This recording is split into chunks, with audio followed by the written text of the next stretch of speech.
Hello everyone, welcome to study tube. इस video में हम लोग केमिकल रिएक्शंस का पार्ट 2 देखने वाले हैं। हम लोगों ने पार्ट 1 देखा था और ये हमारा पार्ट 2 है और इसके बाद एक और पार्ट आएगा, पार्ट नंबर 3। इस पार्ट नंबर 3 में हम लोग कार्बन और उसके यौगिक के अंदर जो हमारा एक टॉपिक पढ़ना है, कार्बनिक यौगिक का रासायनिक गुणधर्म, केमिकल प्रॉपर्टीज ऑफ कार्बनिक कंपाउंड्स, उसे हम लोग कवर करेंगे पार्ट नंबर 3 में। ये हमारा पार्ट 2 है। इसमें हम लोग धातु और अधातु के अंदर जो धातु और अधातु के रासायनिक गुणधर्म पढ़ने हैं, chemical properties of metals and non metals पढ़ने हैं, उस वाले पोर्शन को हम लोग इसमें कवर करेंगे। तो आज के इस वीडियो में जो भी आप रिएक्शंस देखने वाले वो सारे के सारे इंपॉर्टेंट हैं। हर रिएक्शन के ऊपर एग्जाम में सवाल पूछे जाते हैं, तो सबको आप ध्यान से देखिएगा। कौन कौन से हम लोग टॉपिक्स हैं जो आज कवर करेंगे, यहाँ पर देख लो। पहले हम लोग देखेंगे धातु की रिएक्शन ऑक्सीजन के साथ, धातु की जो अभिक्रिया है वाटर के साथ, उसके बाद धातु की अभिक्रिया तनु अम्ल के साथ, धातु की अभिक्रिया सॉल्ट सॉल्यूशन लवण विलयन के साथ। ये हम लोग ऑलरेडी कवर कर चुके हैं डिस्प्लेसमेंट रिएक्शन के अंदर। उसके बाद धातु और अधातु के बीच रिएक्शन।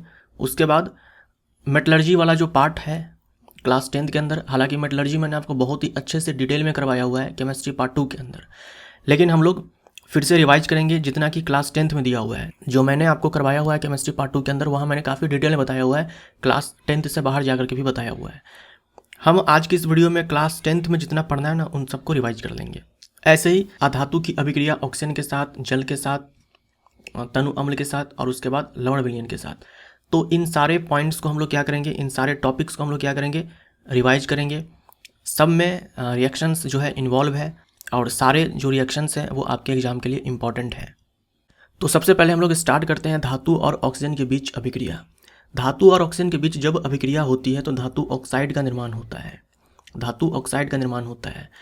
देखिए, लगभग सभी धातु ऑक्सीजन से अभिक्रिया करते हैं, अलग अलग दर से करते हैं और अपना ऑक्साइड बनाते हैं। लगभग सारे ही जो धातु हैं वो ऑक्सीजन से अभिक्रिया करते हैं, कुछ को छोड़ करके जो एकदम नीचे है रिएक्टिविटी सीरीज में, जैसे कि प्लेटिनम है, गोल्ड है, सिल्वर है, ये सारे, इन सब को छोड़ दो तो लगभग सारे ही जो धातु होते हैं वो ऑक्सीजन के साथ अभिक्रिया करके अपना ऑक्साइड बनाते हैं। जैसे potassium and sodium. Potassium and sodium कमरे के तापमान पर ऑक्सीजन से इस तीव्रता से अभिक्रिया करते हैं कि वो जल उठते हैं। इतना ज़्यादा विग्रस रिएक्शन होता है ऑक्सीजन के साथ इन दोनों का कि इनमें आग पकड़ लेता है। इसीलिए इन दोनों को केरोसिन में डुबो कर रखा जाता है ताकि नमी या वायु के संपर्क में ना आए। अगर नमी के संपर्क में आ जाए, यानी कि वाटर वेपर के संपर्क में आ जाए या ठंडे जल के संपर्क में आ जाए, तो भी इनमें आग पकड़ लेगा, और अगर ऑक्सीजन के संपर्क में आ जाए तो भी इनमें आग पकड़ लेगा। तो ऑक्सीजन से, नमी से हमें बचा कर रखना है, इसीलिए इन दोनों को केरोसिन में डुबो करके रखा जाता है। ऐसे यहाँ पर देखो, जो लिथियम है, लिथियम भी बहुत ही ज़्यादा रिएक्टिव है। जो लिथियम धातु है, जो हमारे आवर्त सारणी के अंदर सबसे हल्की धातु है, ये भी बहुत ही ज़्यादा रिएक्टिव है पोटेशियम एंड सोडियम की तरह। ये भी ऑक्सीजन के संपर्क में आने पर जल उठता है। लेकिन हम इसे क्या करते हैं, केरोसिन में डुबो करके नहीं रखते हैं, हम इसे पैराफिन में डिप करके रखते हैं या फिर पैराफिन वैक्स में रैप करके लपेट करके रखते हैं। केरोसिन में इसलिए नहीं रखते हैं क्योंकि ये बहुत ही हल्की धातु है। केरोसिन में जब हम रखेंगे तो केरोसिन से इसका घनत्व तो कम होता है, केरोसिन के ऊपर ये तैरने लग जाएगा। तो अगर केरोसिन के ऊपर ये तैरने लग जाएगा तो फिर वो एयर के कांटेक्ट में तो आ ही जाएगा, तो आग पकड़ ही लेगा। तो फिर कोई फायदा नहीं है केरोसिन में रखने का, इसीलिए इसे पैराफिन वैक्स में लपेट करके रखा जाता है। तो लिथियम के बारे में भी आप ध्यान में रखेंगे। ये सारे रिएक्शंस है, लिथियम ऑक्सीजन आपस में अभिक्रिया करते हैं, लिथियम ऑक्साइड बनाते हैं। सोडियम ऑक्सीजन आपस में अभिक्रिया करते हैं, सोडियम ऑक्साइड बनाते हैं। पोटेशियम ऑक्सीजन आपस में अभिक्रिया करके पोटेशियम ऑक्साइड बनाते हैं। अब धातु के जो ऑक्साइड होते हैं वो आपने पढ़ा कि वो होते हैं बेस। बेस को हम लोग बोलते हैं हिंदी में क्षारक। जनरली हम लोग क्षारक की जगह पर क्षार बोल देते हैं, लेकिन क्षारक और क्षार में अंतर होता है। जो क्षारक जल में घुल जाए उसी को हम लोग क्या बोलते हैं, क्षार बोलते हैं। जो बेस जल में घुल जाए उसी को हम लोग क्या बोलते हैं, अल्कली बोलते हैं। तो धातु के जो ऑक्साइड होते हैं, ज़्यादातर जो धातु के ऑक्साइड होते हैं जो कि क्षारक कहलाते हैं, वो जल में अघुलनशील होते हैं। ये भी इंपॉर्टेंट पॉइंट है। अधिकांश धातु के ऑक्साइड जल में नहीं घुलते हैं, लेकिन कुछ घुलनशील भी होते हैं जो जल में घुल करके क्षार बनाते हैं। धातु के ऑक्साइड क्षारक तो होंगे ही, लेकिन ज़्यादातर जो क्षारक होंगे धातु के ऑक्साइड वाला, वो जल में अघुलनशील होते हैं। जो घुल जाते हैं वो क्षार बनाते हैं, अल्कली बनाते हैं। जैसे ये सारे जो हैं ये क्षारक है, धातु के ऑक्साइड है, और ये सारे जल में घुलते हैं, तो ये सब घुल करके क्षार बनाते हैं। ये सारे के सारे जो है क्षार है, lithium hydroxide, sodium hydroxide, potassium hydroxide, calcium hydroxide. Magnesium oxide जो है ये जल में हम बोलेंगे या तो ये अघुलनशील है या फिर पार्शियली घुलनशील है, आंशिक रूप से घुलनशील है, यानी कि थोड़ा बहुत ही ये घुलते हैं। मैग्नीशियम ऑक्साइड जो है ये पूरी तरह से जल में नहीं घुलता है, पार्शियली घुलता है, या फिर बोलेंगे हम ये नहीं घुलता है। तो ये पार्शियली सलूबल है, और अगर पार्शियली सलूबल है यानी थोड़ा बहुत जल में घुलता है तो घुल करके मैग्नीशियम हाइड्रोक्साइड बनाता है। हम लोगों ने देखा लिथियम, सोडियम, पोटेशियम के बारे में। अब देखो मैग्नीशियम, एल्यूमिनियम, जिंक के बारे में। आपने देखा पोटेशियम के बारे में, सोडियम के बारे में, लिथियम के बारे में कि ये सारे तो ऑक्सीजन के कांटेक्ट में आने पर ही जल उठते हैं कमरे के तापमान पर अपने आप। लेकिन ये तीन जो धातु हैं ये कमरे के ताप पर ऑक्सीजन में नहीं जलते हैं, अपने आप ये नहीं जलते हैं। हाँ, लेकिन हम ऑक्सीजन के प्रेजेंस में गर्म करेंगे तो ये जलने लग जाएंगे। जैसे मैग्नीशियम के बारे में हम लोग ऑलरेडी पढ़ चुके हैं कि मैग्नीशियम रिबन को जब हम ऑक्सीजन में गर्म करते हैं, जलाते हैं, तो मैग्नीशियम ऑक्साइड का व्हाइट पाउडर बनता है। ऐसे ही एल्यूमिनियम को हम हीट करेंगे तो एल्यूमिनियम ऑक्साइड बनेगा। यहाँ पर देखो सारे में हीट किया जा रहा है, यानी कि गर्म किया जा रहा है। ऐसा नहीं है कि ऑक्सीजन के कॉन्टैक्ट में आते ही अपने आप ये जल उठ रहे हैं। जिंक को थोड़ा ज़्यादा गर्म करना पड़ता है, मैग्नीशियम से ज़्यादा एल्यूमिनियम को गर्म करना पड़ता है जलाने के लिए, एल्यूमिनियम से ज़्यादा जिंक को गर्म करना पड़ता है जलाने के लिए ऑक्सीजन में, तो यहाँ पर जिंक ऑक्साइड बनेगा। अब ये तो बात है कि जलने के बारे में, कि जलाने के लिए हमें यहाँ पे गर्म करना पड़ेगा। अगर हम जलाएं नहीं, गर्म नहीं करें और ऑक्सीजन के प्रेजेंस में हम इन तीनों धातुओं को डाल दें तो ये धीरे धीरे क्या है कि ऑक्सीजन के साथ रिएक्शन करते रहते हैं रूम टेम्परेचर पर। जलेंगे नहीं, लेकिन इनमें रिएक्शंस जो है वो होती रहती है, और रिएक्शन होते होते इन सब के ऊपर जो है एक प्रोटेक्टिव लेयर यानी कि एक सुरक्षा परत जो है वो बन जाती है इनके ऑक्साइड की। फॉर एग्जांपल ये मान लो जैसे कि मैग्नीशियम धातु है, कमरे के तापमान पर है। कमरे का तापमान यानी कि 25 डिग्री सेल्सियस या 20 डिग्री सेल्सियस आप बोल सकते हो। ऑक्सीजन के साथ अभिक्रिया करके क्या है कि ये ऑक्साइड बनाते हैं और इनके ऊपर ऑक्साइड की परत चढ़ जाती है, इनके ऊपर ऑक्साइड की परत चढ़ जाती है। अब यहाँ क्या है, एयर है। अब ये एयर डायरेक्ट इस वाले मैग्नीशियम के, जो प्योर मैग्नीशियम है, इसके कांटेक्ट में नहीं आती है, इस ऑक्साइड के कांटेक्ट में आती है। तो इससे क्या होता है कि फर्दर मैग्नीशियम का ऑक्सीडेशन नहीं हो पाएगा, फर्दर मैग्नीशियम का ऑक्सीकरण नहीं हो पाएगा, क्योंकि इसके ऊपर ऑक्साइड की परत चढ़ चुकी है। तो ऐसा इन तीनों धातुओं के साथ होगा। एल्यूमिनियम के ऊपर एल्यूमिनियम ऑक्साइड की परत चढ़ जाएगी, जिंक के ऊपर जिंक ऑक्साइड की परत चढ़ जाएगी, जो उसे फर्दर ऑक्सीडेशन से बचाने का काम करती है वो परत। अब इतना तो हमें समझ में आया कि इन तीनों में जो सबसे ज़्यादा रिएक्टिव है वो मैग्नीशियम है, उससे ज़्यादा है एल्यूमिनियम, उससे ज़्यादा है जिंक। क्योंकि जिंक को जलाने के लिए हमें ज़्यादा हीट करना पड़ता है, उससे कम हीट करना पड़ता है एल्यूमिनियम के केस में, और उससे कम हीट करना पड़ता है मैग्नीशियम के केस में। तो ये ऑर्डर है। लेकिन इन तीनों से भी ज़्यादा जो हमारे ये तीनों हैं धातु, ये ज़्यादा रिएक्टिव है, क्योंकि ये अपने आप ही जल उठते हैं ऑक्सीजन के कांटेक्ट में आने पर रूम टेम्परेचर पर। मैग्नीशियम हाइड्रोक्साइड को हम लोग मिल्क ऑफ मैग्नीशिया भी बोलते हैं, और मैग्नीशियम ऑक्साइड को हम लोग मैग्नीशिया बोलते हैं सिंपली। मैग्नीशियम हाइड्रोक्साइड का इस्तेमाल जो है एंटासिड के रूप में किया जाता है, प्रति अम्ल के रूप में किया जाता है। हमारे पेट में जब जरूरत से ज़्यादा HCl का प्रोडक्शन हो जाता है तो मैग्नीशियम हाइड्रोक्साइड का इस्तेमाल एज एंटासिड के रूप में किया जाता है, एक्सेस हाइड्रोक्लोरिक एसिड को न्यूट्रलाइज करने के लिए, उदासीन करने के लिए। अब देखो धातु के जो ऑक्साइड होते हैं वो बेसिक होते हैं, लेकिन कुछ धातु के जो ऑक्साइड होते हैं वो एम्फोटेरिक भी होते हैं, यानी कि उभयधर्मी भी होते हैं। जैसे एल्यूमिनियम का ऑक्साइड और जिंक का ऑक्साइड, ये आप याद रखिएगा, ये दोनों एम्फोटेरिक नेचर के होते हैं। देखिए होने चाहिए थे क्षारक, होने चाहिए थे क्षारक, यानी कि बेस होने चाहिए थे, क्योंकि धातु के ऑक्साइड जो होते हैं वो बेस होते हैं। लेकिन ये क्या है, ये एम्फोटेरिक है, मतलब ये एसिडिक भी है और बेसिक भी है, दोनों है, क्षारीय भी है और अम्लीय भी है। इसका मतलब ये हुआ जब हम इन दोनों का रिएक्शन करवाएंगे अम्ल के साथ तब ये दोनों क्षार बन जाएंगे, और जब करवाएंगे क्षार के साथ ये दोनों अम्ल बन जाएंगे। यानी अम्ल और क्षार दोनों के साथ अभिक्रिया कर सकते हैं। लेकिन जो बेसिक ऑक्साइड होगा वो बेस से रिएक्शन नहीं करते हैं, केवल एसिड के साथ करते हैं। ये एम्फोटेरिक है तो ये दोनों के साथ करेंगे। उसके बाद देखते हैं आयरन और कॉपर के बारे में। आयरन और कॉपर अधिक गर्म करने पर भी ये दोनों नहीं जलते हैं, लेकिन लंबे समय तक ऑक्सीजन में रहने पर धीरे धीरे ऑक्सीजन से अभिक्रिया कर इनके ऊपर ऑक्साइड की परत चढ़ जाती है। कार्बन के ऊपर जो जंग लगना है वो ऐसे ही होता है कि कार्बन को आप वायु में छोड़ दो, वहाँ थोड़ी बहुत नमी भी होनी चाहिए, तो धीरे धीरे उसके ऊपर क्या है, फेरिक ऑक्साइड की परत चढ़ जाती है, हाइड्रेटेड फेरिक ऑक्साइड की परत चढ़ जाती है, जिसे हम लोग जंग बोलते हैं। ऐसे ही कॉपर है, ये जो कॉपर है ये रेड ब्राउन कलर का है, ये रेड ब्राउन कलर का है, लाल भूरे रंग का है। ऑक्सीजन के कांटेक्ट में लंबे समय तक रहने के बाद इसके ऊपर जो है क्यूप्रिक ऑक्साइड की परत चढ़ जाती है, और ये परत जो होती है ब्लैक कलर की होती है, कुछ ऐसा मान लो ऐसे टर्न कर जाएगा। तो ज़्यादा हीट करेंगे तो भी ये दोनों जो है नहीं जलते हैं, लेकिन ऑक्सीजन के साथ लंबे समय तक संपर्क में रहने पर इनके ऊपर ऑक्साइड्स की परत तो चढ़ी जाती है, क्योंकि हम लोगों ने स्टार्टिंग में ही देखा कि लगभग सारे धातु जो है ऑक्सीजन के साथ अभिक्रिया करके धातु ऑक्साइड तो बना ही लेते हैं, चाहे धीरे धीरे ही सही। अब है सिल्वर, गोल्ड, प्लेटिनम। ये सारे जो है ना, ये सारे रिएक्ट नहीं करते हैं ऑक्सीजन से इवन एट हाई टेम्परेचर। उच्च तापमान पर भी ये तीनों जो है ये ऑक्सीजन के साथ अभिक्रिया नहीं करते हैं, ऑक्साइड नहीं बनाते हैं। रिएक्टिविटी टुवार्ड्स ऑक्सीजन, ऑक्सीजन के प्रति जो क्रियाशीलता है वो ये है। ऐसे ही क्या है कि वैज्ञानिकों ने जैसे यहाँ पर ऑक्सीजन के साथ अभिक्रिया करवाया देखा, ऐसे ही उन्होंने तनु अम्ल के साथ करवाया देखा, अलग अलग पदार्थों के साथ करवाया देखा, तब जाकर के रिएक्टिविटी सीरीज दिया। अब हम लोग देखते हैं धातु की अभिक्रिया जल के साथ। धातु की अभिक्रिया जल के साथ, तो धातु अगर जल के साथ अभिक्रिया करती है और अगर जल ठंडा या फिर गर्म हो तो धातु हाइड्रोक्साइड का निर्माण होता है, साथ में हाइड्रोजन गैस जो है उत्सर्जित होती है। अगर धातु जो है भाप के साथ अभिक्रिया करती है, भाप के साथ वेपर के साथ अभिक्रिया करती है, स्टीम के साथ करती है, तो धातु ऑक्साइड का निर्माण होता है और हाइड्रोजन गैस उत्सर्जित होती है। मतलब धातु अगर जल के साथ अभिक्रिया करे तो हाइड्रोजन गैस उत्सर्जित होती ही होती है। लेकिन ये जरूरी नहीं है कि हर धातु जल के साथ अभिक्रिया करे। ये जरूरी नहीं है कि हर धातु जल के साथ अभिक्रिया करे। अब कौन से धातु करते हैं, कौन से नहीं करते हैं, ये आपको मैंने इस टेबल में दे दिया है। बस आपको इतना ही ध्यान में रखना है। धातु तो बहुत सारे हैं, सबके बारे में हमें जानने भी नहीं है। सबसे पहले देखो पोटेशियम एंड सोडियम के बारे में। जैसे ऑक्सीजन के संपर्क में आने पर इनमें आग पकड़ लेता था, वैसे ही ये ठंडे जल के साथ भी, गर्म जल के साथ भी और भाप के साथ भी। देखिए जो ठंडे जल के साथ अभिक्रिया कर लिया ना, समझो वो गर्म जल के साथ और भाप के साथ भी बड़ी ही आसानी से अभिक्रिया कर लेगा। तो ठंडे जल के साथ भी ये इतने तीव्रता के साथ अभिक्रिया करते हैं दोनों कि इनमें आग पकड़ लेता है। ये रिएक्शन है, देखो मैंने यहाँ पर डेंजर का साइन लगाया हुआ है।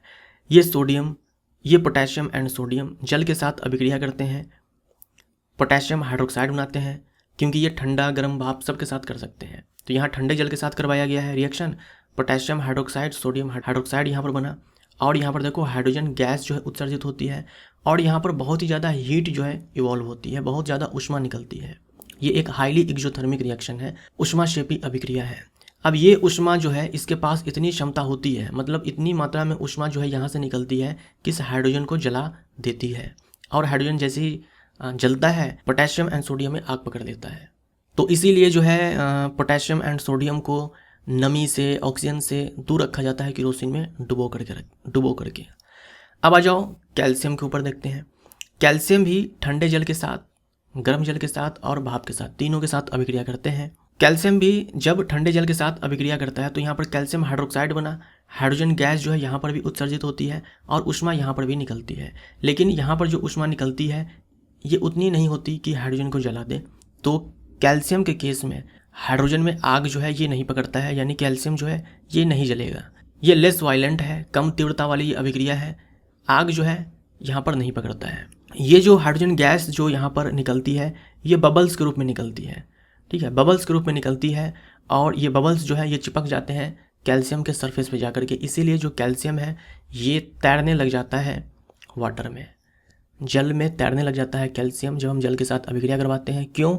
हाइड्रोजन के बबल्स बनते हैं जो कैल्शियम की सतह से जाकर के चिपक जाते हैं, ये कारण है। तो ये हमने देखा पोटेशियम, सोडियम एंड कैल्शियम के बारे में। अब देखते हैं यहाँ पर मैग्नीशियम के बारे में। मैग्नीशियम ठंडे जल के साथ अभिक्रिया नहीं करता, केवल गर्म जल के साथ और भाप के साथ करता है।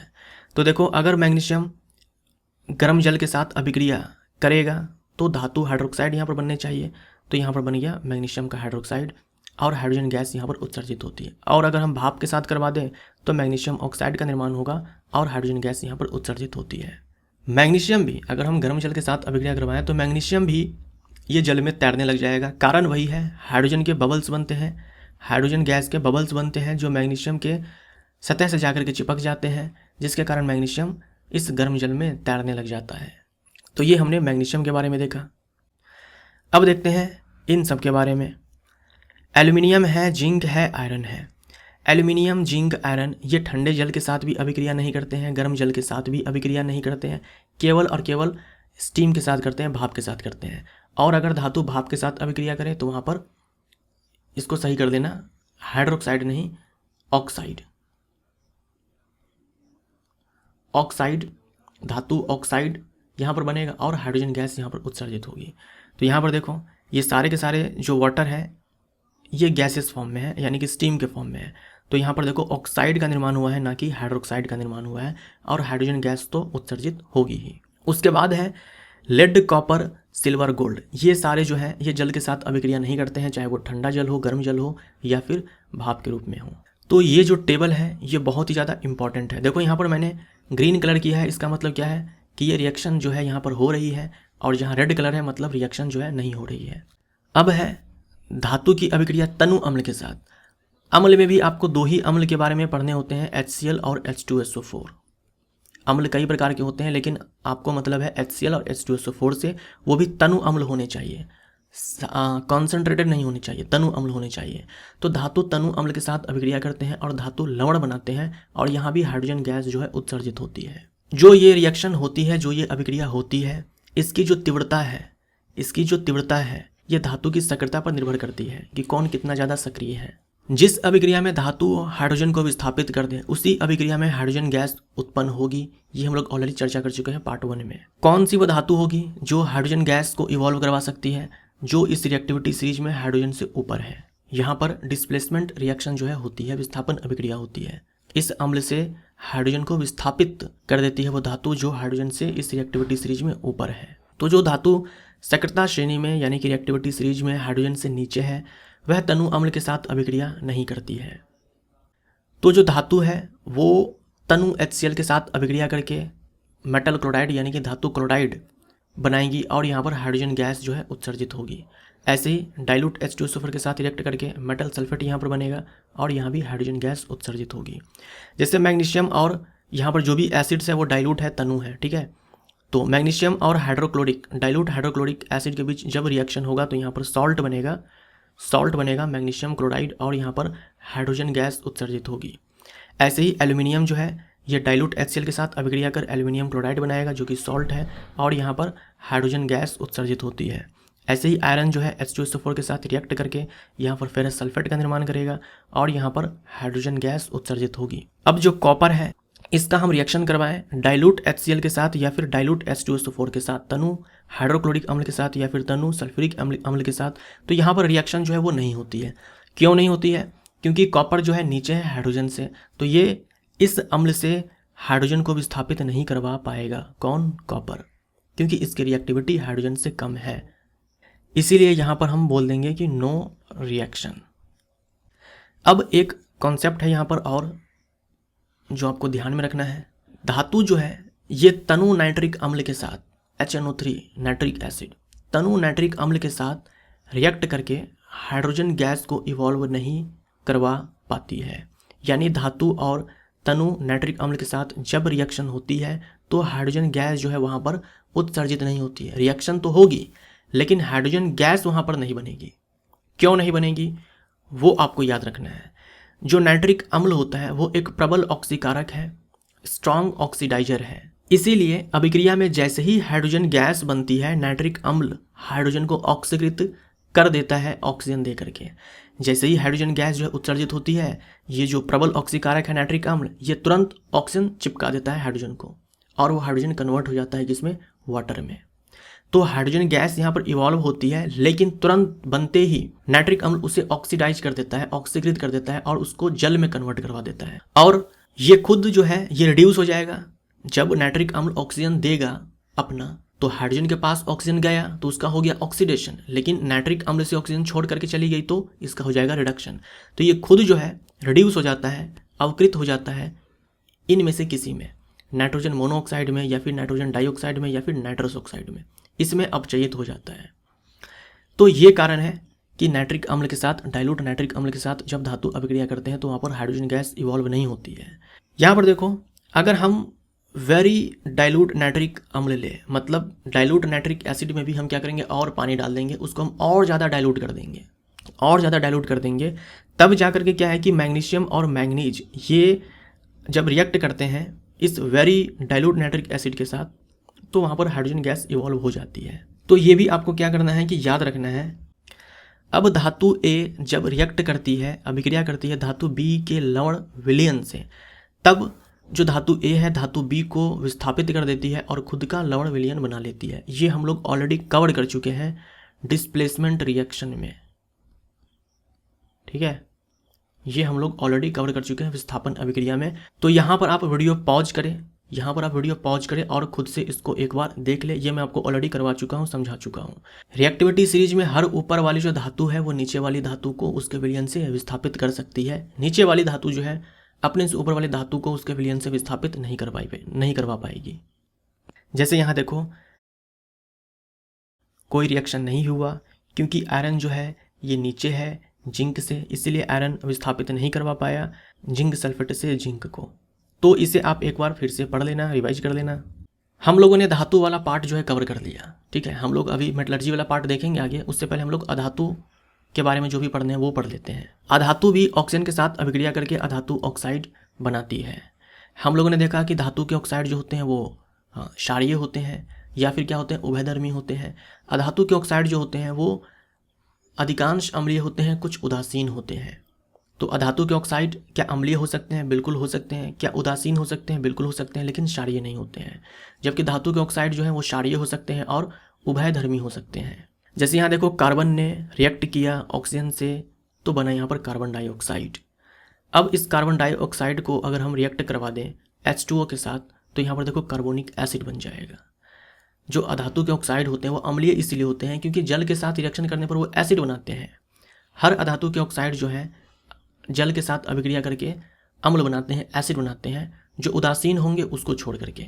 सल्फर ऑक्सीजन के बीच रिएक्शन हुआ तो सल्फर डाइऑक्साइड गैस यहाँ पर बनती है।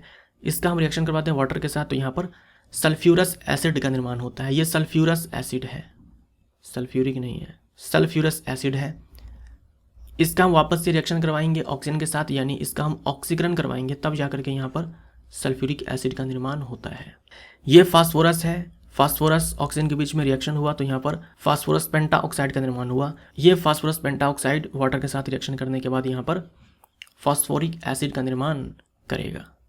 जो सल्फर होता है ये येलो कलर का सॉलिड होता है। कार्बोनिक एसिड का फॉर्मूला आपको ये याद रखना है, ये फास्फोरस पेंटाऑक्साइड है P2O5 और फास्फोरिक एसिड H3PO4। आपने व्हाइट फास्फोरस के बारे में पढ़ा है। जो व्हाइट फास्फोरस है इसे हम लोग वाटर में रखते हैं, जल में डुबो करके रखते हैं। जैसे किरोसिन में डुबो कर रखते हैं पोटेशियम एंड सोडियम को, वैसे ही जो व्हाइट फास्फोरस है इसे हम लोग जल में डुबो करके रखते हैं क्योंकि ये भी ऑक्सीजन के कांटेक्ट में आने पर, यह है अधातु, ये भी ऑक्सीजन के कांटेक्ट में आने पर जल उठता है। तो ये पॉइंट भी आप याद रखें। और देखते हैं यहाँ पर, अगर हम कार्बन को जलाएं लेकिन ऑक्सीजन जो है हम पर्याप्त मात्रा में ना दें, ऑक्सीजन की हम वहाँ पर कमी कर दें, तो ये बात आप जानते हो कि कार्बन डाइऑक्साइड बनने के बजाय वहाँ पर कार्बन मोनोऑक्साइड का निर्माण होता है, जो कि एक जहरीली गैस है। अब हम इस कार्बन मोनोऑक्साइड का रिएक्शन करवाएं वाटर के साथ, तो क्योंकि ये अधातु के ऑक्साइड है, जल में घुलने के बाद अम्ल बनाने चाहिए, लेकिन अम्ल यहाँ पर नहीं बनता है। क्यों? क्योंकि जो कार्बन मोनोऑक्साइड है ये एक उदासीन ऑक्साइड है, ये याद रखिएगा। ऐसे ही नाइट्रोजन और ऑक्सीजन आपस में रिएक्ट करेंगे तो यहाँ पर नाइट्रोजन मोनोऑक्साइड का निर्माण होगा। नाइट्रोजन मोनोऑक्साइड जल में घुल करके ये भी एसिड नहीं बनाते हैं क्योंकि ये भी उदासीन ऑक्साइड है। उदासीन ऑक्साइड का मतलब ये हुआ ना तो ये अम्लीय है और ना ही ये क्षारीय है। ऐसे ही देखो यहाँ पर, अगर नाइट्रोजन और ऑक्सीजन आपस में रिएक्शन करने के बाद नाइट्रस ऑक्साइड बनाते हैं, ये नाइट्रोजन मोनोऑक्साइड है, ये नाइट्रस ऑक्साइड है, तो ये नाइट्रस ऑक्साइड भी जल में घुल करके एसिड नहीं देते हैं क्योंकि ये भी है न्यूट्रल ऑक्साइड। तो न्यूट्रल ऑक्साइड जो होते हैं वो एसिड नहीं बना वाटर के साथ रिएक्शन करके। ये सारे न्यूट्रल ऑक्साइड्स हैं, इनका नाम जो है याद रखिएगा, ये इंपॉर्टेंट है। जो ये नाइट्रोजन डाइऑक्साइड है, देखो नाइट्रोजन मोनोऑक्साइड न्यूट्रल ऑक्साइड है, डाई नाइट्रोजन ऑक्साइड या फिर नाइट्रस ऑक्साइड जिसे हम लोग लाफिंग गैस बोलते हैं, ये न्यूट्रल ऑक्साइड है। लेकिन नाइट्रोजन डाइऑक्साइड जो है वाटर के साथ रिएक्शन करके एसिड बना देगा, ये नाइट्रोजन डाइऑक्साइड। ठीक है, नाइट्रस एसिड या फिर नाइट्रिक एसिड का निर्माण ये कर देगा वाटर के साथ रिएक्ट करके। जो नॉन मेटल के ऑक्साइड्स होते हैं ये कोवैलेंट कंपाउंड होते हैं, इनके पास जो है ऑक्साइड आयन नहीं होता है। जैसे देखो ये मैग्नीशियम ऑक्साइड है और ये कार्बन मोनोऑक्साइड है, ये दोनों ऑक्साइड है। ये धातु के ऑक्साइड है, ये अधातु के ऑक्साइड है। ये जो धातु के ऑक्साइड है हम इसे तोड़ सकते हैं Mg+2O2 2- में। देखो यहाँ पर ऑक्साइड आयन प्राप्त हुआ ना, क्योंकि ये आयनिक कंपाउंड है और यहाँ पर हमें ऑक्साइड आयन जो है प्राप्त हो जाता है।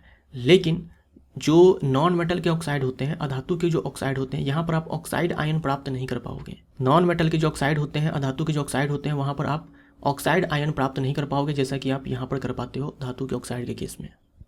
उसके बाद है अधातु और जल के बीच अभिक्रिया। अधातु और जल के बीच अभिक्रिया नहीं होती है, अधातु जल से अभिक्रिया नहीं करती है। उसके बाद है अधातु और तनु अम्ल के बीच अभिक्रिया। अधातु तनु अम्ल से भी अभिक्रिया नहीं करते हैं, जैसे ये डाइल्यूट हाइड्रोक्लोरिक एसिड है, ये डाइल्यूट सल्फ्यूरिक एसिड है, इसके साथ जो अधातुएं होती है वो रिएक्शन नहीं करती है, नो रिएक्शन। अब है अधातु और लवण विलयन के साथ रिएक्शन। अधातु का लवण विलयन के साथ रिएक्शन, नॉन मेटल का सॉल्ट सॉल्यूशन के साथ रिएक्शन। एक अधिक क्रियाशील अधातु एक कम क्रियाशील अधातु को उसके लवण विलयन से विस्थापित कर देती है, जैसा कि धातु के केस में भी हुआ करता था कि एक अधिक क्रियाशील धातु कम क्रियाशील धातु को उसके लवण विलयन से विस्थापित कर देती थी, वैसे ही अधातु के केस में होता है। जैसे यहाँ देखो क्लोरीन और सोडियम ब्रोमाइड के बीच रिएक्शन हुआ, सोडियम ब्रोमाइड का ये विलयन है, सोडियम ब्रोमाइड का ये सॉल्यूशन है। क्लोरीन जो है वो ज़्यादा रिएक्टिव है ब्रोमीन से, इसीलिए क्लोरीन ने इस विलयन से ब्रोमीन को विस्थापित कर दिया। तो बस इतना आपको यहाँ पर ये ध्यान में रखना है।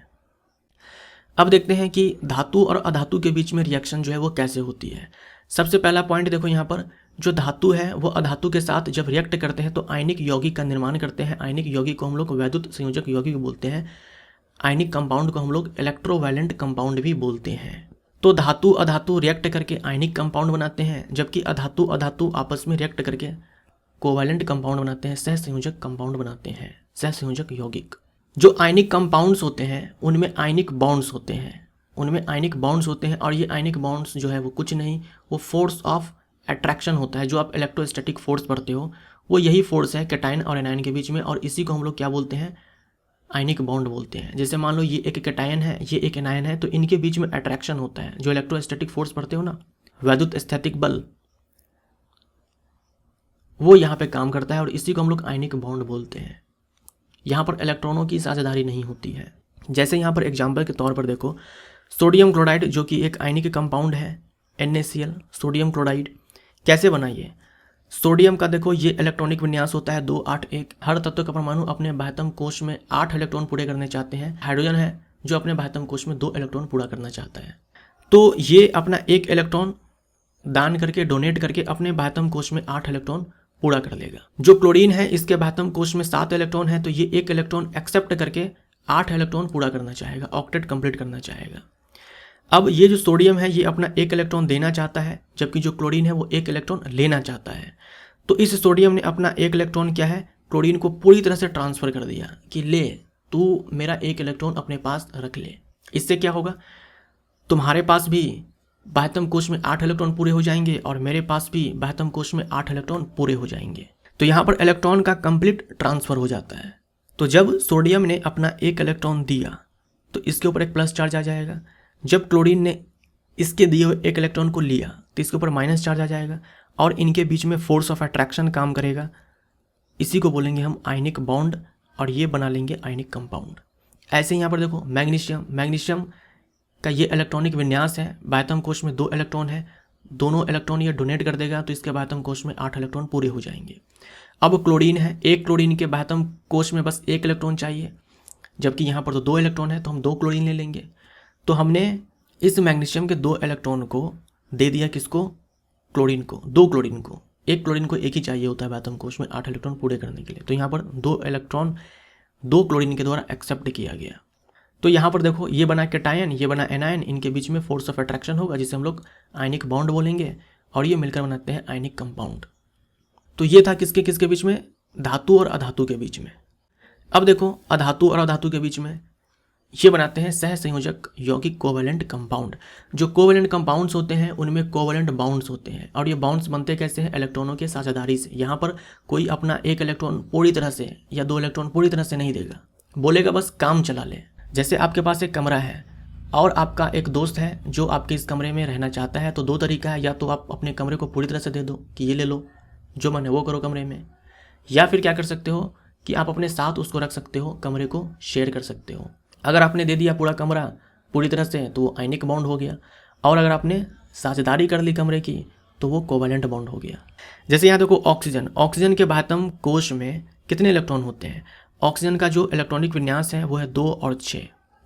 बाह्यतम कोश में 6 इलेक्ट्रॉन है, इसे पूरा करने के लिए 2 इलेक्ट्रॉन और चाहिए। ठीक है, हाइड्रोजन के बाह्यतम कोश में देखो एक ही इलेक्ट्रॉन होता है, और ये क्या है कि हीलियम का जो इलेक्ट्रॉनिक विन्यास है वो प्राप्त करना चाहता है। हाइड्रोजन जो है अपने बाह्यतम कोश में 2 इलेक्ट्रॉन प्राप्त करना चाहता है। ऑक्सीजन 2 इलेक्ट्रॉन चाहता है, हाइड्रोजन जो है 1 इलेक्ट्रॉन चाहता है। तो हम क्या करेंगे यहाँ पर, क्योंकि ऑक्सीजन को 2 इलेक्ट्रॉन चाहिए तो हम 2 हाइड्रोजन यहाँ पर लेंगे, हर हाइड्रोजन के पास एक एक इलेक्ट्रॉन होगा। तो यहाँ पर देखो इस हाइड्रोजन ने ऑक्सीजन के इस वाले इलेक्ट्रॉन के साथ साझेदारी कर लिया और इसके बाह्यतम कोश में 2 इलेक्ट्रॉन पूरे हो गए। और ये जो ऑक्सीजन है ये 2 हाइड्रोजन के इलेक्ट्रॉन के साथ साझेदारी कर लिया।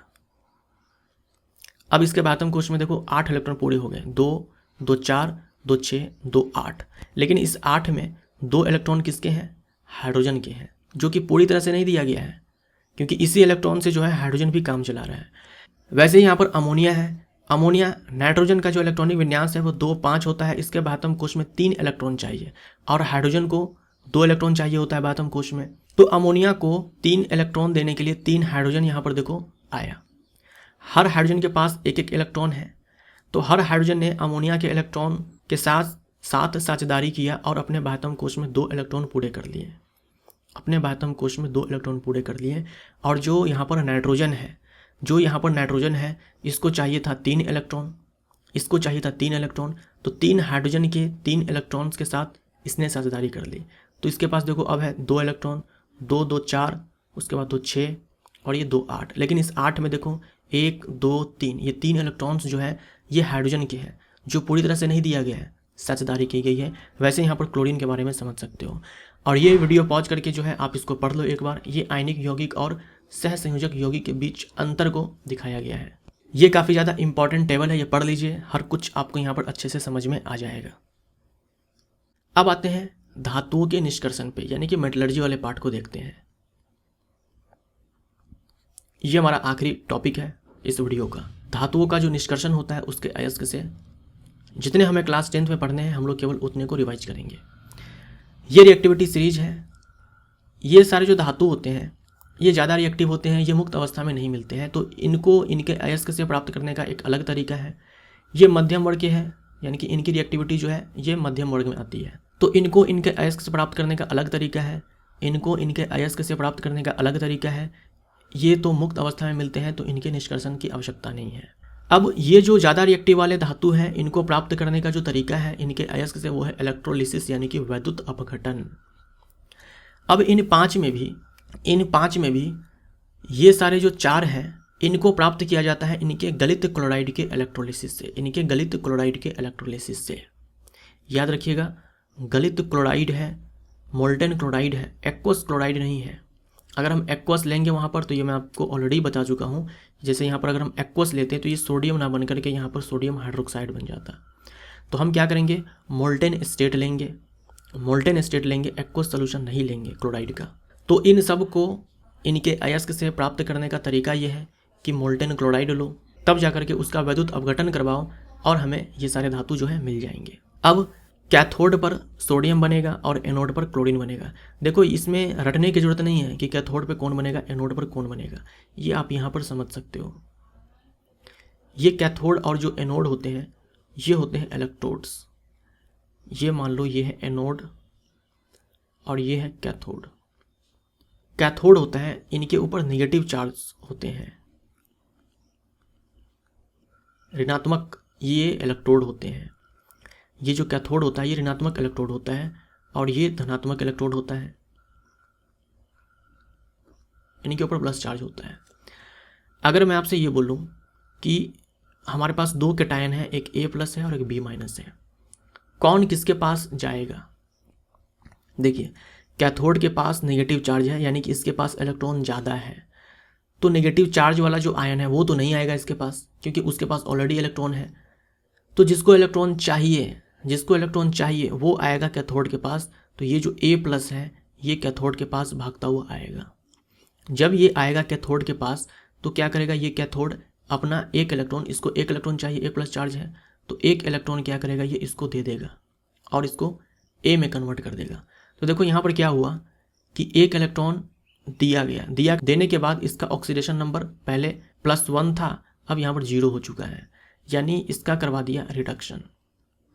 तो कैथोड जो है वो नेगेटिव इलेक्ट्रोड होता है, यहाँ पर होता है रिडक्शन इलेक्ट्रॉन ये देता है। जो ये B माइनस है ये भागता हुआ आएगा इसके पास, क्योंकि इसके पास इलेक्ट्रॉन ज़्यादा है, इस इलेक्ट्रोड के पास इलेक्ट्रॉन की कमी है। तो जैसे ही ये B माइनस आएगा ये अपना जो है इलेक्ट्रॉन दे देगा, ये अपना इलेक्ट्रॉन दे करके खुद B में कन्वर्ट हो जाएगा। तो यहाँ पर देखो ऑक्सीडेशन नंबर -1 और यहाँ पर 0। ऑक्सीडेशन नंबर जो है 1 से बढ़ गया तो यहाँ पर ऑक्सीडेशन हो गया। तो एनोड पर जो एनोड है ये पॉजिटिव इलेक्ट्रोड है और यहाँ पर होता है ऑक्सीडेशन। ऐसे ही जो मोल्टेन NaCl है, जब यहाँ से इलेक्ट्रिक करंट को पास किया गया तो यहाँ पर Na+Cl- बना। तो Na+ किसके पास जाएगा, एनोड के पास या कैथोड के पास? ये जाएगा कैथोड के पास। तो देखो यहाँ पर कैथोड लिखा हुआ है। जो Cl- है इसके ऊपर नेगेटिव चार्ज है, तो ये किसके पास जाएगा? ये जाएगा एनोड के पास, क्योंकि इसके ऊपर प्लस चार्ज है। तो जब ये कैथोड के पास जाएगा तो कैथोड के पास इलेक्ट्रॉन ज़्यादा है, ये अपना इलेक्ट्रॉन पकड़ा देगा किसको, सोडियम के पास, और ये Na में कन्वर्ट हो जाएगा। जब क्लोरीन जो है ये एनोड के पास पहुंचेगा तो इस क्लोरीन का जो एक इलेक्ट्रॉन एक्स्ट्रा है ये एनोड ले लेगा और इसको कन्वर्ट कर देगा Cl में, क्योंकि Cl जो है Cl के फॉर्म में एग्जिस्ट नहीं करता है और ऐसे ऐसे बहुत सारे क्लोरीन होंगे तो मिल करके Cl2 बना लेंगे। तो कुछ ऐसा यहाँ पर पूरा पिक्चर चलता है। तो ये आपको याद रखने की जरूरत नहीं है, आपको बस ये याद रखना है कि एनोड के ऊपर कौन सा चार्ज, कैथोड के ऊपर कौन सा चार्ज। अब देखो जो एल्यूमिनियम है इसको भी प्राप्त करते हैं इलेक्ट्रोलिसिस से ही, लेकिन गलित ऑक्साइड से, मोल्टेन ऑक्साइड से। इन सबको प्राप्त करते हैं मोल्टेन क्लोराइड से, जबकि एल्यूमिनियम को प्राप्त करते हैं मोल्टेन ऑक्साइड से। ठीक है, हम लोगों ने देख लिया इन सब के बारे में कि इन सब को प्राप्त करते हैं इलेक्ट्रोलिसिस के जरिए। ऊपर के 4 को प्राप्त करते हैं मोल्टेन क्लोराइड से और एल्यूमिनियम को प्राप्त करते हैं मोल्टेन ऑक्साइड से इलेक्ट्रोलिसिस करवा करके। अब देखते हैं इन सब के बारे में। अब ये सारे जो होते हैं ये नेचर में मिलते हैं ऑक्साइड के फॉर्म में, ठीक है, ऑक्साइड के फॉर्म में या फिर सल्फाइड के फॉर्म में या फिर कार्बोनेट के फॉर्म में। हमें बस इतना करना है कि ऑक्साइड का रिडक्शन करवा देना है, ऑक्साइड का क्या करवा देना है, अपचयन करवा देना है। अगर ऑक्साइड के फॉर्म में है तो बहुत ही अच्छा, खुशी की बात है, सीधा हम अपचयन करवा देंगे और हमें मेटल मिल जाएगा।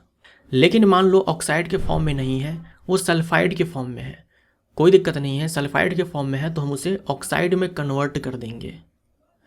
और मान लो अगर कार्बोनेट के फॉर्म में है तो भी कोई दिक्कत नहीं है, हम उसे ऑक्साइड में कन्वर्ट कर देंगे। डायरेक्ट सल्फाइड ओर से हम लोग मेटल नहीं प्राप्त करते हैं क्योंकि ये काफ़ी ज़्यादा कॉम्प्लेक्स हो जाता है। ऑक्साइड से प्राप्त करना आसान होता है, इसीलिए हम लोग सल्फाइड और कार्बोनेट ओर को पहले ऑक्साइड ओर में कन्वर्ट करते हैं। अब सल्फाइड को ऑक्साइड में कन्वर्ट करने के लिए हम रोस्टिंग करवाते हैं। रोस्टिंग में क्या करते हैं, ऑक्सीजन के भरपूर मात्रा में हम लोग हीट करते हैं सल्फाइड ओर को और उसको ऑक्साइड में कन्वर्ट कर देते हैं। कार्बोनेट ओर में क्या होगा, हम ऑक्सीजन के अनुपस्थिति में हीट करेंगे काफ़ी तेज़ी से और उसको ऑक्साइड में कन्वर्ट कर देंगे। तो ये सब आपको याद रखना है, ये मैंने आपको करवाया हुआ है। रोस्टिंग में ऑक्सीजन भरपूर मात्रा में लेते हैं और हीट करते हैं सल्फाइड ओर को और ऑक्साइड में कन्वर्ट करते हैं। कार्बोनेट के केस में हम क्या करते हैं, ऑक्सीजन की अनुपस्थिति में हम लोग हीट करते हैं कार्बोनेट ओर को और ऑक्साइड में कन्वर्ट कर देते हैं। एक बार जब ऑक्साइड में कन्वर्ट हो गया, कुछ नहीं करना है, जो यहाँ पर हुआ है वही होगा। अब इसका अपचयन करवा देना है तो मेटल मिल जाएगा। अब रिडक्शन के लिए रिड्यूसिंग एजेंट चाहिए, कोई तो होगा ना जो रिड्यूस करेगा, और उसी को हम लोग रिड्यूसिंग एजेंट बोलेंगे। इस ऑक्साइड को रिड्यूस करेगा तो ये ऑक्साइड जो हो जाएगा ये ऑक्सीडाइजिंग एजेंट हो जाएगा, और जो रिड्यूस करेगा वो खुद ऑक्सीडाइज हो जाएगा तो उसे हम रिड्यूसिंग एजेंट बोलेंगे। तो रिड्यूसिंग एजेंट के रूप में हम लोग ये सारे लेते हैं। मेनली आपको कार्बन और एल्यूमिनियम के बारे में ध्यान में रखना है। कार्बन हम कोक के फॉर्म में लेते हैं, एल्यूमिनियम हम एल्यूमिनियम पाउडर के रूप में लेते हैं। मेनली आपको कार्बन और एल्यूमिनियम को याद रखना है। जो भी आपको रिएक्शंस पढ़ने हैं उनमें हम इन्हीं दोनों का इस्तेमाल करेंगे, बाकी हो ये भी सकते हैं, हो ये दोनों भी हो सकते हैं। हमारे पास क्या है, जिंक कार्बोनेट है, जिंक सल्फाइड है। अब डायरेक्ट कार्बोनेट से हम लोग जिंक तो प्राप्त करेंगे नहीं क्योंकि ये कॉम्प्लेक्स प्रोसेस है, तो कार्बोनेट ओर को हम पहले ऑक्साइड में कन्वर्ट करेंगे। इसके लिए हमने कैल्सिनेशन करवाया और ऑक्साइड में कन्वर्ट कर लिया। जो जिंक सल्फाइड है इसे भी हम ऑक्साइड में कन्वर्ट करेंगे, लेकिन इसके लिए रोस्टिंग करवाएंगे, यानी कि भर्जन करवाएंगे और इसको भी ऑक्साइड में कन्वर्ट कर लेंगे। एक बार जब ऑक्साइड में कन्वर्ट हो गया तो इसका हम अपचयन करवा देंगे। देख लो, अपचयन करवा दिया। और यहाँ पर कार्बन लिया गया है कोक के फॉर्म में। तो अब इसमें देखो, जो जिंक ऑक्साइड है यहाँ से ऑक्सीजन छोड़ करके चली गई और ये जिंक में कन्वर्ट हो गया, तो जिंक ऑक्साइड का क्या हो गया, रिडक्शन हो गया। इसका रिडक्शन हो गया, जिसका रिडक्शन होता है वो ऑक्सीडाइजिंग एजेंट कहलाता है। कार्बन हमने यहाँ पर लिया था, तो कार्बन में जाकर के ऑक्सीजन जो है ये जुड़ गई, तो कार्बन का हो गया यहाँ पर ऑक्सीडेशन, और जिसका ऑक्सीडेशन होता है वो रिड्यूसिंग एजेंट कहलाता है। तो कार्बन यहाँ पर रिड्यूसिंग एजेंट है, यहाँ पर हम कोक के फॉर्म में लेते हैं। तो देखो यहाँ पर जिंक मिल गया, ये देखो यही रिएक्शन यहाँ पर दिखलाया गया है। अब एनसीईआरटी के अंदर एक लाइन है कि मैंगनीज और क्रोमियम, यहाँ इस लिस्ट में नहीं है, लेकिन आप ये याद रखो कि मैंगनीज और क्रोमियम को उसके ऑक्साइड से प्राप्त करने के लिए करवाना यहाँ भी रिडक्शन ही है, लेकिन यहाँ पर रिड्यूसिंग एजेंट जो है एल्यूमिनियम लेते हैं, एल्यूमिनियम पाउडर के रूप में। इन सब के केस में हम लोग कार्बन लेंगे, इन दोनों के केस में हम लोग एल्यूमिनियम लेंगे रिड्यूसिंग एजेंट के रूप में, अपचायक के रूप में। जैसे यहाँ देखो ये मैंगनीज डाइऑक्साइड है, ये ओर है मैंगनीज का, एल्यूमिनियम को लिया गया रिड्यूसिंग एजेंट के रूप में, मैंगनीज डाइऑक्साइड से ऑक्सीजन छोड़ करके चली गई, मैंगनीज में कन्वर्ट हो गया, तो इसका हो गया ऑक्सीडेशन। एल्यूमिनियम का हो गया, सॉरी, मैंगनीज डाइऑक्साइड का हो गया रिडक्शन और एल्यूमिनियम का हो गया ऑक्सीडेशन। तो एल्यूमिनियम है रिड्यूसिंग एजेंट। और यहाँ पर देखो बहुत ही ज़्यादा ऊष्मा निकलती है, इस वाले रिएक्शन में बहुत ही ज़्यादा ऊष्मा निकलती है, इतना ज़्यादा ऊष्मा निकलती है कि जो मेटल हमें प्राप्त होता है वो लिक्विड स्टेट में प्राप्त होता है, द्रव अवस्था में, इसलिए यहाँ पर एल लिखा हुआ है। ये ऊष्मा जो है इस मेटल को पिघला देती है। अब एक रिएक्शन है जिसे थर्माइट रिएक्शन या फिर थर्माइट प्रोसेस प्रक्रिया कहा जाता है। ये थर्माइट रिएक्शन क्या है ये आप याद रखिएगा। एल्यूमिनियम पाउडर का उपयोग करके, ये एल्यूमिनियम पाउडर ही रिड्यूसिंग एजेंट है, का उपयोग करके जब धातु के ऑक्साइड का अवकरण कराया जाता है, थर्मिट अभिक्रिया कहलाती है। जो आपने ये वाली अभिक्रिया देखा ना, ये भी एक थर्मिट अभिक्रिया ही है। ये अत्यधिक ऊष्माक्षेपी होती है, हाईली एक्सोथर्मिक होती है, बहुत ही ज़्यादा मात्रा में यहाँ पर क्या है, बहुत ही ज़्यादा मात्रा में यहाँ पर ऊष्मा निकलती है, हाईली एक्सोथर्मिक। ये आयरन का ऑक्साइड है, एल्यूमिनियम पाउडर का इस्तेमाल किया गया एज अ रिड्यूसिंग एजेंट, अपचायक। जो आयरन ऑक्साइड है ये रिड्यूस हो गया आयरन में, यहाँ से हमें आयरन मिल गया। एल्यूमिनियम जो है ये ऑक्सीडाइज हो गया, यानी एल्यूमिनियम रिड्यूसिंग एजेंट है। और यहाँ पर देखो ऊष्मा जो है बहुत मात्रा में निकलती है, इतनी अधिक मात्रा में ऊष्मा निकलती है कि ये जो हमें आयरन प्राप्त होता है ये मोल्टेन स्टेट में, ठीक है, मोल्टेन स्टेट में प्राप्त होता है, गलित अवस्था में प्राप्त होता है, ठोस अवस्था में प्राप्त नहीं होता है। ये ऊष्मा जो है इसको पिघला देती है। और इसी रिएक्शन का इस्तेमाल किया जाता है जो रेलवे ट्रैक्स होते हैं उनमें जो क्रैक्स आ जाते हैं उन्हें भरने के लिए। धातु गलित अवस्था में प्राप्त होती है जिसका उपयोग थर्मिट वेल्डिंग में किया जाता है। थर्मिट वेल्डिंग मतलब यही रिएक्शंस जो है वो करवाए जाते हैं वेल्डिंग के लिए। हम लोगों ने देखा इनके बारे में कि इलेक्ट्रोलिसिस करवाते हैं, ये ज़्यादा रिएक्टिव होते हैं। इनसे कम रिएक्टिव ये होते हैं, यहाँ पर रिड्यूसिंग एजेंट लेते हैं, कार्बन ले सकते हैं, एल्यूमिनियम ले सकते हैं। इनसे भी कम रिएक्टिव ये होते हैं। अब देखो ये तो इतने कम रिएक्टिव होते हैं कि इनका अपचयन करवाने के लिए हम किसी रिड्यूसिंग एजेंट का इस्तेमाल नहीं करते हैं, किसी अपचायक का इस्तेमाल नहीं करते हैं। जैसे हम लोग यहाँ पर कार्बन का करते हैं, एल्यूमिनियम का करते हैं, वैसे यहाँ पर नहीं करते हैं। तो रिड्यूसिंग एजेंट जो है ये रिक्वायर्ड नहीं है इन ऑक्साइड्स के, यानी कि इन दोनों के ऑक्साइड्स के रिडक्शन के लिए। अब कॉन्सेप्ट वही है, अगर डायरेक्ट ऑक्साइड के फॉर्म में मिल जाए तो सीधा हम रिडक्शन करवा देंगे केवल हीट करके, कोई रिड्यूसिंग एजेंट हम नहीं लेंगे, केवल हीट कर देंगे। अगर सल्फाइड ओर है तो इसको हम हीट करेंगे, एयर में ऑक्सीजन के प्रेजेंस में ऑक्साइड में कन्वर्ट होगा, वापस से हम हीट करेंगे तो मेटल मिल जाएगा। अगर कार्बोनेट फॉर्म में है तो इसको हम हीट करेंगे, ऑक्सीजन के अब्सेंस में ऑक्साइड मिलेगा और वापस से हम इसको हीट करेंगे तो मेटल मिल जाएगा। देखो किसी भी रिड्यूसिंग एजेंट का इस्तेमाल यहाँ पर नहीं किया जाता है ऑक्साइड का रिडक्शन करवाने के लिए।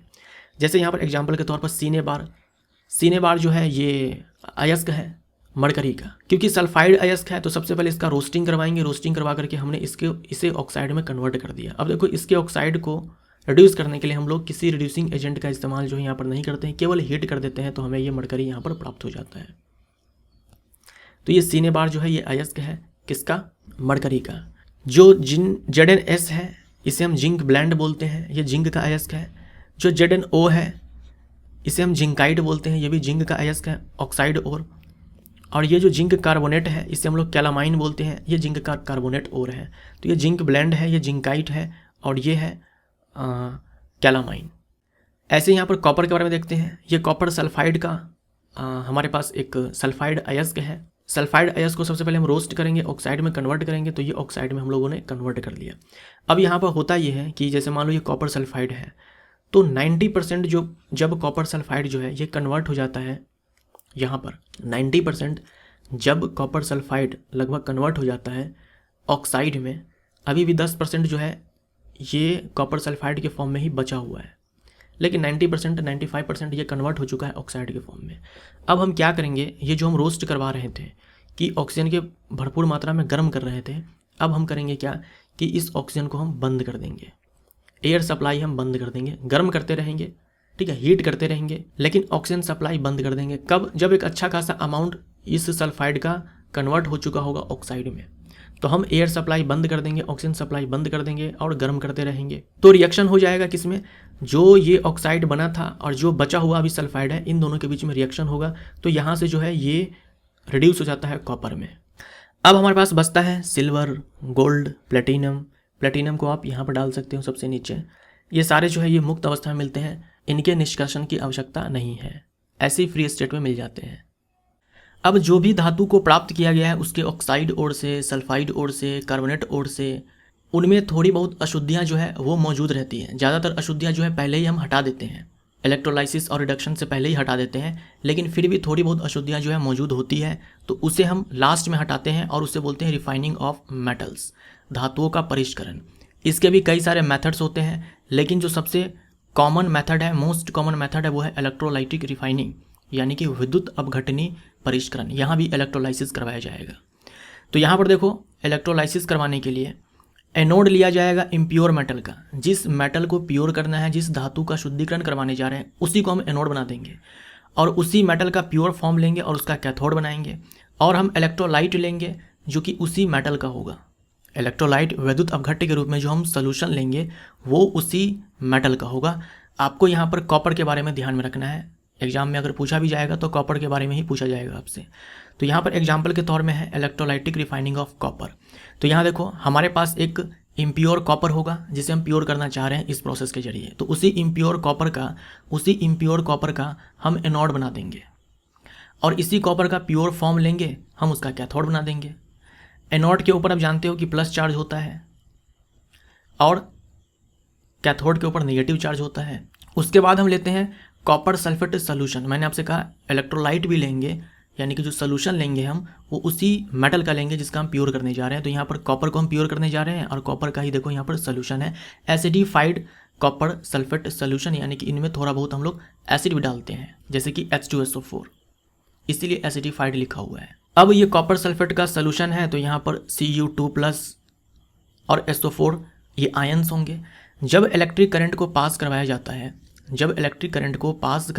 है, तो इसमें जो प्योर कॉपर मौजूद है, वो प्योर कॉपर जो है ये इस सोल्यूशन में पहले आएगा और उसके बाद ये चला जाएगा इस कैथोड के ऊपर, यानी इस कैथोड पर आकर के जमा हो जाएगा। कौन? Pure copper. अब जो अशुद्धियाँ घुलनशील है इसमें, ये इसमें घुल जाएगी इस विलयन में, और जो अशुद्धियाँ घुलनशील नहीं है वो ऐसे आकर के एनोड के नीचे जमा हो जाती है। तो क्या हुआ यहाँ पर, जैसे इलेक्ट्रिक करंट पास करवाया, जो प्योर कॉपर है वो आकर के डिपॉजिट हो जाएगा इस कैथोड के ऊपर। जो अशुद्धियाँ घुलनशील है इस विलयन में वो इसमें घुल जाएगी, और जो अशुद्धियाँ घुलनशील नहीं है वो आकर के ऐसे तली में नीचे बैठ जाते हैं। इसी को एनोड मड कहा जाता है। एनोड के नीचे ऐसे तली में आकर बैठते हैं तो एनोड मड कहा जाता है। हिंदी में बोलते हैं एनोड पंख। तो इस प्रकार जो है इलेक्ट्रोलाइटिक रिफाइनिंग की जाती है धातुओं को उसके अयस्क से प्राप्त करने के बाद। तो ये हमारा पार्ट 2 जो है यहाँ पर समाप्त होता है। अब एक और लास्ट पार्ट आएगा इसमें, पार्ट 3, और ये जो हमारा केमिकल रिएक्शन वाला जो पूरा एक सीरीज है ये समाप्त हो जाएगा। वीडियो अगर आपको अच्छा लगा हो तो वीडियो को लाइक जरूर करें। मिलते हैं अगले पार्ट में। Thank you so much.